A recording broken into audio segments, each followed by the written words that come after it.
আজকে আপনারা সকলেই জানেন যে দেশনেত্রী বেগম খালেদা জিয়া, গণতন্ত্রের মা, আপসীর নেত্রী, সাবেক প্রধানমন্ত্রী খালেদা জিয়া গুরুতর অসুস্থ।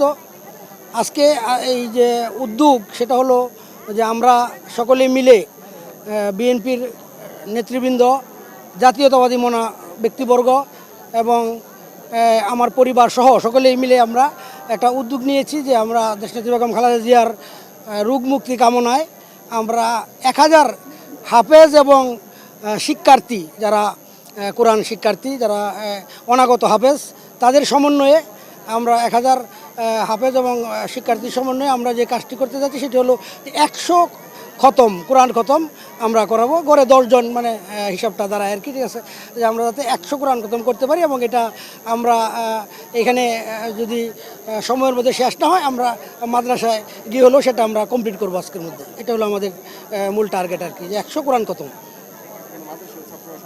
মাদ্রাসা ছাত্ররা এবং হাফেজ, কোরআনের হাফেজ যারা আছে তাদের সমন্বয়ে মোটামুটি কমপ্লিট, মানে 100-র কাছাকাছি কমপ্লিট আর কি।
Buemne.